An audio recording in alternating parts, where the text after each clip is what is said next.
സ്വന്തക്കാർക്കോ സുഹൃത്തുക്കൾക്കോ ചെയ്യാൻ കഴിയാത്ത പലതും ചെയ്യാൻ കഴിവുള്ള ദൈവതുല്യമായ പദവി അലങ്കരിക്കും. ഇയാള് വിവാഹ വാഗ്ദാനം നൽകി 2 മക്കളുണ്ട്, നിരന്തരം പീഡിപ്പിച്ചു. അവർ നല്ല റെപ്യൂട്ടേഷനിൽ നിൽക്കുന്ന, നല്ല പോസ്റ്റിൽ നിൽക്കുന്ന. ഫിലിപ്പ് സംബന്ധമായിട്ടുള്ള കാര്യം സംസാരിക്കാനാണ് വന്നേക്കുന്നത്. ഒരു നാണവും മാനവും ഇല്ലാത്ത ഒരു വൃത്തികെട്ടവൻ, അങ്ങനെയാണ് ഞാൻ പറയത്തുള്ളൂ. ഭയങ്കര മോട്ടിവേഷനാണ്. ഭയങ്കര മോട്ടിവേഷൻ എന്ന് വെച്ചാൽ ഭയങ്കര മോട്ടിവേഷൻ. ഇതൊക്കെ കണ്ടിട്ട് ആൾക്കാരൊക്കെ, ഞാൻ നേരത്തെ ഇദ്ദേഹത്തിൻ്റെ ഒരു വീഡിയോ കണ്ടിട്ടുണ്ടായിരുന്നു. ഞങ്ങളൊരു കസിൻ ഇരുന്ന് കണ്ടുകൊണ്ടിരിക്കുന്നതായിരുന്നു. അപ്പോൾ അവർ പറയുന്നത് വെച്ചാൽ ഇതുപോലുള്ള വീഡിയോസുകളൊക്കെ ഇരുന്ന് കാണുന്നത് നല്ലതായിരിക്കുമെന്ന്. ആ സമയത്തൊന്നും നമ്മൾ ഈ പറയുന്ന യൂട്യൂബോ കാര്യങ്ങളൊന്നുമില്ല. 2-3 വർഷം മുമ്പുള്ള ഒരു കാര്യമാണ് തോന്നുന്നു ഞാൻ ഈ സംസാരിക്കുന്നത്. കുറേ നാളായി. നല്ല അടിപൊളിയായിട്ട് സംസാരിക്കുന്ന ഒരു വ്യക്തിയാണ്, പോലീസ് ഓഫീസറാണ്. എന്നിട്ട് എന്തായി? പിന്നെ ഒരു കാര്യം കൂടെ, ഈ ഒരു വീഡിയോ കാണുന്ന അത് മുതിർന്നവരായാലും ആരാണെങ്കിലും മറ്റുള്ളവരെ വെച്ച് കമ്പയർ ചെയ്ത് സംസാരിക്കുന്ന രീതി, അപ്പുറത്തെ വീട്ടിലെ പയ്യനെ കണ്ടില്ലേ, അല്ലെങ്കിൽ അവരുടെ വീട്ടിലെ രീതി കണ്ടില്ലേ, അത് കണ്ടില്ലേ, ഇത് കണ്ടില്ലേ, മറ്റേ കണ്ടില്ലേ, അതുപോലെ ആവണം ഒന്നും ഒരിക്കലും നമ്മുടെ മക്കളെ ആരെയും ഒന്ന് ഉപദേശിക്കുകയൊന്നും ചെയ്യരുത്, ദയവ് ചെയ്തിട്ട്.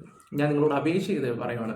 കണ്ടില്ലേ, ഇപ്പം കണ്ടില്ലേ, ഇദ്ദേഹത്തിനെ കണ്ടുപിടിക്കണമെന്നൊക്കെ എത്ര വീഡിയോ ചിലപ്പോൾ സജസ്റ്റ് ചെയ്ത് കാണും.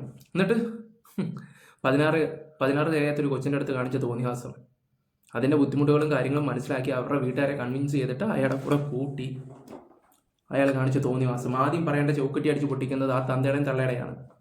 ഇതുപോലുള്ള വീഡിയോസും കാര്യങ്ങളൊക്കെ കണ്ടിട്ട് ഈ കാലത്ത് സ്വന്തം തന്തയെ വിശ്വസിക്കാൻ പറ്റുമോ? ഈ കാലത്ത് ഇരുന്ന് സ്വന്തം തന്തയെ വിശ്വസിക്കാൻ പറ്റുന്നുണ്ടോ? ഇല്ല, തന്തയെ വിശ്വസിക്കാൻ പറ്റത്തില്ല. ആ പാടെ വിശ്വസിക്കാൻ കൊള്ളുന്ന അമ്മമാരെ മാത്രമേ ഉള്ളൂ, അമ്മമാരെ മാത്രം. തന്തയും ആങ്ങളെ ഒരു മനുഷ്യനെയും വിശ്വസിക്കരുത്, ഒരു മനുഷ്യനെയും. കാരണം ഒരു 8-9 വർഷം മുമ്പ് ഒരു ഫേക്ക് അക്കൗണ്ടിൽ കൂടെ ഒരു പയ്യൻ ഒരുത്തിന് പണി കൊടുത്തുകൊണ്ടിരിക്കുമ്പോൾ അവൻ ഇച്ചിരി ഞരമ്പ് രോഗമാണ്. പണി കൊടുത്തുകൊണ്ടിരിക്കുമ്പം അവൻ്റെ ചാറ്റ് രീതികളൊക്കെ വേറെ രീതിയിലോട്ട് മൂഡിലോട്ട് പോയി. പെണ്ണിൻ്റെ അക്കൗണ്ടിൽ കൂടെ അഴിക്കുന്നത്. എന്നിട്ട് നിൻ്റെ വീട്ടുകാരെ നീ എങ്ങനെ കാണുന്നത് എന്ന് പറയുമ്പോൾ മോശമായിട്ടുള്ള രീതിയിലാണ് കാണുന്നതെന്ന് പറഞ്ഞു. അപ്പോൾ നിൻ്റെ വീട്ടുകാരുടെ ഫോട്ടോസ് ഉണ്ടെങ്കിൽ അയച്ചു കൊടുക്കുമ്പോൾ സ്വന്തം ചേച്ചിയുടെ ഫോട്ടോസ് ഇട്ട് കൊടുത്തു. സ്വന്തം ഇപ്പം അവരെ അറിയാവുന്നവരാണ് ഇവനെ, ഈ ഫേക്കിൽ കൂടെ പണി കൊടുക്കുന്നവരാണ്. അപ്പോൾ നിങ്ങളൊന്ന് ആലോചിച്ച് നോക്കിയേ, അതുപോലെ പൊക്കോണ്ടിരിക്കുന്ന ഒരു കാലമാണിത്. അതുപോലെ മനുഷ്യനെ മനസ്സിലാക്കാൻ പോലും ഇവിടെ ഈ ലോകത്ത് പറ്റാത്ത ഒരു രീതി പോയിക്കൊണ്ടിരിക്കുക. അമ്മ ഏതാ പെങ്ങളേതാന്ന് പോലും തിരിച്ചറിയാത്ത ഒരു കാലത്തിലോട്ട് പോയിക്കൊണ്ടിരിക്കുകയാണ്. ഇപ്പം ശരിക്കും കൂടിയെന്ന് പറയാം. ഒരു മുതിർന്ന ഒരു പോലീസുകാരൻ, ഇത്രയും സ്ഥാനത്തുള്ളൊരു വ്യക്തി, ഓക്കെ, അയാളുടെ ജോലിയും കാര്യങ്ങളെല്ലാം വലിച്ചെറിഞ്ഞ് നല്ല പക്ക ആയിട്ട് വന്നിട്ട് കുറേ മോട്ടിവേഷനും അതും ഇതും ഒക്കെ കാണിക്കുകയൊക്കെ ചെയ്യുമ്പോൾ അതിൽ കൂടെ അവൻ്റെ സുഖമായിരുന്നു കണ്ടെത്തിക്കൊണ്ടിരുന്നത്, അവൻ്റെ സുഖവും കാര്യങ്ങളൊക്കെ. ഈ ഇടയ്ക്ക് മഴവിൽ മനോരമയ്ക്കകത്ത് അവൻ്റെ പഴയൊരു വീഡിയോ ഉണ്ട്, അവൻ്റെ ഭാര്യയെ വർണ്ണിച്ചെഴുതുന്ന കുറേ എന്താ പറയട്ടെ, അപ്പോൾ എനിക്കത് തോന്നിവാസമായിട്ടേ തോന്നത്തുള്ളൂ. അതൊക്കെ നിങ്ങളൊക്കെ ഒന്ന് കാണണം. അതൊക്കെ ഇരുന്ന് കണ്ട് കൈ അടിക്കുമ്പോൾ കുറേ പെണ്ണുങ്ങളുണ്ട് ഈ ഫാമിലി ബ്ലോഗും അതും ഇതുവരെയൊക്കെ കണ്ടിട്ട് അതുപോലെ ആവണമെന്ന് പറയുന്ന കുറേ ആൾക്കാരുണ്ട്. ഇതുപോലെ ഒരു മനുഷ്യനെ കിട്ടിയാൽ കൊള്ളാവുന്ന ഇതുണ്ട്. ഇതൊക്കെ വെറും പ്രഹസനമാണ്. ഇതൊക്കെ കണ്ടിരുന്നിട്ട് കുറേ എണ്ണം വിശ്വസിച്ചിട്ട് ഇരുന്നിട്ട് അങ്ങ് തുള്ളും. അതുപോലെ തന്നെ ഈ ഇടയ്ക്ക് ഒരു തിരുമേനിയുടെ കാര്യം കണ്ടില്ലേ, അങ്ങനെ കാണിച്ച തോന്നിവാസോ. ഇപ്പം ഞാൻ അമ്പലത്തിൽ പോകുന്നതാണ്, എൻ്റെ കസിൻസിനെ കൊണ്ടുപോകാറുണ്ട്, ബന്ധുക്കാരെ കൊണ്ടുപോകാറുണ്ട്. നമ്മളവിടെ പോകുമ്പോൾ നമ്മളവിടെ കൂടെ നിൽക്കും എല്ലാ കാര്യത്തിനും. പോയി അമ്പലത്തിൽ പോവുക, തൊഴുക, അല്ലെങ്കിൽ കാര്യങ്ങൾ എന്തെങ്കിലും നോക്കാറുണ്ടെങ്കിൽ നോക്കുക, വരിക. ഇപ്പോൾ ഒരുത്തം കാണിച്ചു തന്ന തോന്നിവാസം കണ്ടില്ല, 16 വയസ്സുള്ള അവൻ ടിക്ടോക്കിലെ വലിയ സംഭവമാണ്. അങ്ങനെ ഒരുപാട് കാര്യങ്ങളുണ്ട്, ഒരുപാട് കാര്യം. ഏറ്റവും വലിയ തെറ്റ് കാണിച്ച ആ പെൺകുട്ടിയുടെ വീട്ടുകാരാണ്. പെൺകുട്ടിയുടെ വീട്ടുകാർ കാണിച്ച തെറ്റാണത്. ആദ്യം അറസ്റ്റ് ചെയ്യേണ്ടത് ആ തന്തയാണ്. 4 തൊഴിയും കൊടുക്കണം. അതിനിടെ തള്ളയും കോൺസ്റ്റബിളെ വെച്ചിട്ട് ലേഡി കൊടുക്കണം, കാരണം കുടിക്കടി ഇതുപോലൊരു നായ വിട്ടയില്. ഓക്കെ, എന്തായാലും അവൻ്റെ ഒരുപാട് വീഡിയോസുകളും മോട്ടിവേഷനും കാര്യങ്ങളൊക്കെ കണ്ട് എന്തായാലും അവൻ്റെ അമ്മയെക്കുറിച്ച് പറയുന്ന ആദ്യം നമുക്ക് തുടക്കം അവൻ്റെ അമ്മയ്ക്ക് തന്നെ പറഞ്ഞു തുടങ്ങാം. അവൻ്റെ അമ്മയ്ക്ക് വയ്യാതിരിക്കും കണ്ടാന്ന് പറയുകയൊക്കെ ചെയ്യുന്നുണ്ട്. ഇനി അവർ ജീവിച്ചിരിപ്പോ ഒന്നും എനിക്ക് അറിയത്തില്ല. ഒരു കാര്യം ഞാൻ പറയാം, അവരിനി ജീവിച്ചിരിക്കുന്നതിനേക്കാളും നല്ലത് ദൈവത്തിൻ്റെ അടുത്തോട്ട് പോകുന്നതായിരിക്കും കുറച്ചും കൂടെ നല്ലത്. പറയുന്നത് ചിലപ്പം മറ്റുള്ളവർക്ക് തോന്നാം ഇവൻ മനുഷ്യത്തില്ലാത്തവനാണെന്നൊക്കെ തോന്നുകയൊക്കെ ചെയ്യാം. പക്ഷേ ഇതുപോലൊരു മോനെ പെറ്റുണ്ടാക്കിയതിനേക്കാളും ഭേദം, ഇവൻ ഇത്ര ക്രൂരനാണെന്ന് അറിയുന്നതിനേക്കാളും ഭേദം അവർ മേലോട്ട് പോകുന്നതായിരിക്കും. അതിക്കുള്ളൊരു പുണ്യമില്ല. ഞാൻ എന്തായാലും ഒരു വീഡിയോ വെച്ച് തരാം. ഈ ലോകത്ത് ഏറ്റവും കൂടുതൽ പീഡനവും സഹനം അനുഭവിച്ച അമ്മയുടെ മകനാണ് ഞാൻ. 29 കിലോ മാത്രം തൂക്കമുള്ള, ഒരു കാതിൽ മാത്രം കമ്മല് ധരിക്കുന്ന, റോഡ് ഗോൾഡിന്റെ മാല മാത്രം ധരിക്കുന്ന, ഒരിക്കൽ പോലും കൈകൾ ഉയർത്താത്ത മേരിക്കുട്ടി എന്ന് പറയുന്ന ഒരമ്മയുടെ മകനാണ് ഞാൻ. മദ്യപാനത്തിന്റെ ദുരന്തം ഏറ്റുവാങ്ങിയ ഒരു കുടുംബമാണ് എൻ്റെ കുടുംബം. പക്ഷെ ഇന്ന് എല്ലാ സന്തോഷമുണ്ട്. ജീവിതത്തിൽ മാതാപിതാക്കളെ ഇങ്ങനെ ഇങ്ങനെ പിടിക്കുക. ഒരുപക്ഷെ നിങ്ങൾ കണ്ണ് തുറക്കുമ്പോഴേക്കും അവർ നമ്മളിൽ നിന്ന് അകന്നു പോയിട്ടുണ്ടാവും. മാതാപിതാക്കളെ ചേർത്ത് പിടിക്കുക. നിന്റെ പിടുത്തം നിന്നെ കിഴപ്പുകൊണ്ടാണെന്നെങ്കിലോ ഞാൻ ചിലപ്പോൾ പറഞ്ഞ് കൂടി പോടാ നായെ. ഓക്കെ, എന്തായാലും ഇവൻ പോലീസ് സ്റ്റേഷനിലാണ്, ഇപ്പോൾ ജയിലിൽ കിടക്കുവാണ്. മാസ്ക് വെച്ചോണ്ടാണ് പോയത്. എനിക്ക് മാസ്ക് വെച്ചിട്ട് പോയപ്പോൾ ആ ഒരു വീഡിയോ കണ്ടപ്പം തെറ്റ് ചെയ്ത ഒരാളാണെങ്കിൽ മാസ്ക് വെക്കേണ്ട ആവശ്യമുണ്ടോ? ഇല്ല. ഞാനിപ്പോൾ ഒരു തെറ്റ് ചെയ്യാത്തൊരു വ്യക്തിയാണെങ്കിൽ ഞാൻ അന്തസ്സോടെ ഇറങ്ങി നടക്കും. ഞാൻ ചെയ്തിട്ടില്ലെന്ന് തന്നെ പറയും. ഇപ്പം മാസ്ക് ഒക്കെ വെച്ച് നല്ല സുന്ദരക്കുട്ടപ്പനായിട്ട് ഒന്നും അറിയാത്തവനെ പോലെ അവനിപ്പോൾ ഇരുന്നിട്ട് അമ്മയുടെ മോട്ടിവേഷൻ ഉണ്ടാക്കുന്നു. അവനൊക്കെയാണ് ഇരുന്ന് ഇതുപോലുള്ള കാര്യങ്ങളൊക്കെ അമ്മയെ ചേർത്ത് പിടിച്ചത്. ആ അമ്മ കഷ്ടപ്പെട്ടതിൻ്റെ കാര്യം നീ പറയുന്നുണ്ട്. നിന്റെ അച്ഛൻ മദ്യപാനിയാന്ന് പറയുന്നുണ്ട്. ഓക്കെ, നീ പഠിച്ച് പോലീസും കാര്യങ്ങളൊക്കെ ആയി, എന്തോ ആയിക്കോട്ടെ, വലിയ സംഭവം ആയിക്കോട്ടെ. പക്ഷെ നീ കാണിച്ച തോന്നിവാസം എന്താണ്? ഞാനൊരു കാര്യം വിട്ടാ, നിനക്കൊരു കൊച്ചുണ്ടായി. ആ കൊച്ചു ഒരു 10-16 വയസ്സുള്ള സമയത്ത് ഏതെങ്കിലും ഒരുത്തം കൊണ്ടിട്ട് ഇതുപോലെ മിസ്യൂസ് ചെയ്യുവാണെങ്കിൽ നീ ഒന്ന് ആലോചിച്ച് നോക്കാം. നീ എന്ത് ചെയ്യും? എടാ, എന്താ പറയണ്ടേ, സ്വന്തം വീട്ടിൽ ഇതുപോലൊക്കെയുള്ള അവസ്ഥയും കാര്യങ്ങളൊക്കെ പറയണം. അപ്പോഴേ നീയൊക്കെ പഠിക്കത്തുള്ളൂടാ. പല തന്തയ്ക്കുണ്ടാവനെന്ന് ഞാൻ പറയത്തുള്ളൂ. പല തന്തയ്ക്കുണ്ടായവൻ അങ്ങനെ തന്നെ പറയണം. ഓക്കെ, മഴവിൽ മനോരമയ്ക്കകത്ത് അവൻ്റെ വൈഫിനെ കുറിച്ച് വർണ്ണിച്ചൊരു കത്ത് എഴുതിയിട്ടുണ്ടായിരുന്നു. ഇതൊക്കെ കണ്ടിട്ട് കുറേ എണ്ണത്തിൻ്റെ കമൻറ്റ് കാണണമായിരുന്നു. ഇപ്പം ഇനി കമൻറ്റ് ഇടുന്ന ചേച്ചിമാരൊക്കെ എവിടെ പോയെന്നൊന്ന് അറിയണം. എന്തായാലും നമുക്ക് അവൻ്റെ ഇത് കേൾക്കാം, അവൻ്റെ ഭാര്യയെക്കുറിച്ച് വർണ്ണിക്കുന്നത്. വെൽക്കം ഡോളി, ഹോട്ട് സീറ്റിൽ വരൂ.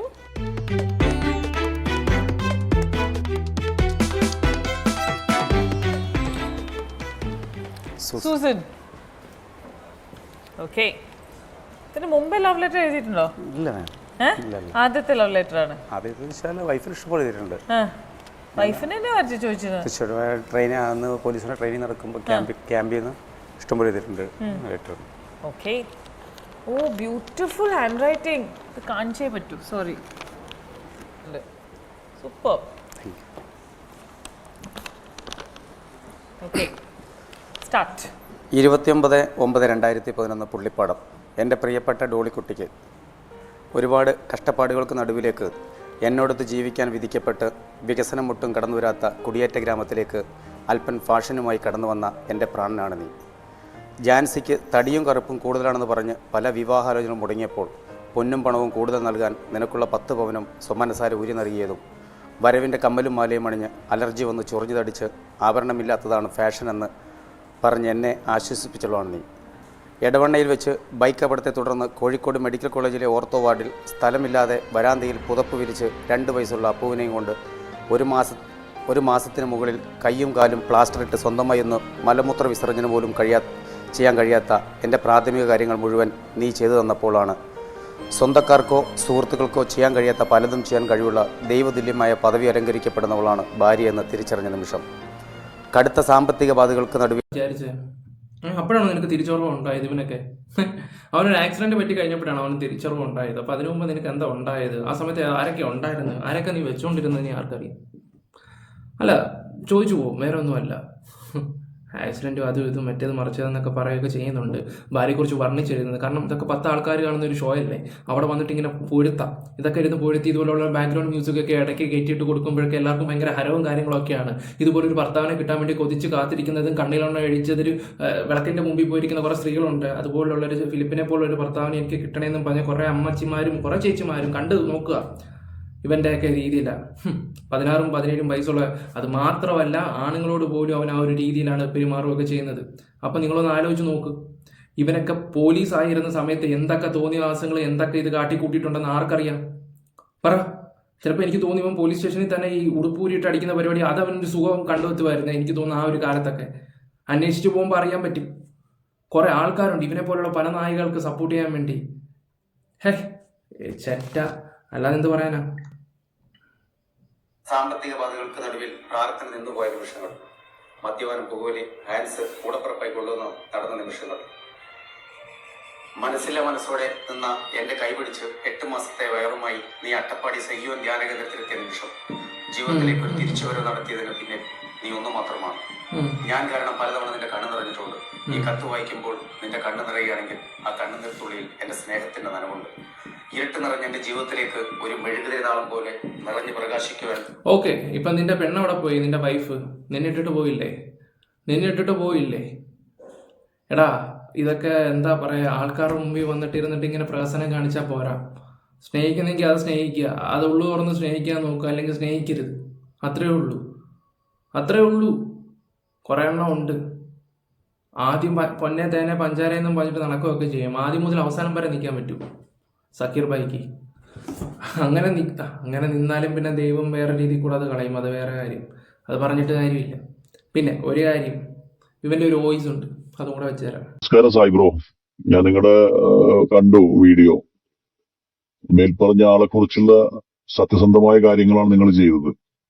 അയാള് സെക്ഷുവലി അബ്യൂസ് ചെയ്ത 2-3 കഥകൾ എനിക്കറിയാം. കാരണം എനിക്ക് അദ്ദേഹത്തെ കുറെ മുമ്പേ അറിയാം. അതുകൊണ്ടാണ്. ഒന്ന്, അദ്ദേഹം 2010 ഒരു ഹോമോസെക്ഷൽ ഇടപാട് നടത്തിയിട്ടുണ്ട്. ആ കഥ മഞ്ചേരി ഭാഗത്തുള്ള ചില ഉദ്യോഗസ്ഥർക്കൊക്കെ അറിയാം. 2010-11 കാലത്തിലാണത്. അതിനുശേഷം പിന്നീട് അറിയുന്ന കഥ എന്ന് പറയുന്നത് വർഷങ്ങൾക്ക് ശേഷം ഭർത്തൃമതിയായ ഒരു സ്ത്രീയെ ഇയാള് വിവാഹ വാഗ്ദാനം നൽകി 2 മക്കളുണ്ട്, നിരന്തരം പീഡിപ്പിച്ചു. അവർ നല്ല റെപ്യൂട്ടേഷനിൽ നിൽക്കുന്ന, നല്ല പോസ്റ്റിൽ നിൽക്കുന്ന ഒരു വ്യക്തിയാണ്. അവസാനം ഇവർ തമ്മിൽ സാമ്പത്തിക ഇടപാടിന്റെ പേരിൽ തല്ലിപ്പിരിഞ്ഞ് 10 ലക്ഷത്തിൽ പല രൂപയാണ് ഈ പെണ്ണിൽ നിന്ന് ഇയാൾ തട്ടിയെടുത്ത്. അതിൽ 6 ലക്ഷം രൂപ കൊടുത്തു. ഇനി 4 ലക്ഷം രൂപ കൊടുക്കാൻ അങ്ങനത്തെ ഒരു ഇടപാട് ഇവരവരുണ്ട്. അവസാനം ബന്ധുക്കളൊക്കെ മദ്യം പറഞ്ഞ് ഭാര്യ ഇവരറിഞ്ഞ് ഭാര്യ പിണങ്ങിപ്പോയി. ഭാര്യ പിന്നെ ഇതിന്റെ പേരിൽ ഡിവോഴ്സ് വരെ ആയിട്ടുണ്ട്. ഇങ്ങനെ ഒരുപാട് കാര്യങ്ങൾ, ഒരുപാട് കുൽസിത പ്രവൃത്തികൾ ചെയ്ത ഒരു വ്യക്തിയാണ്.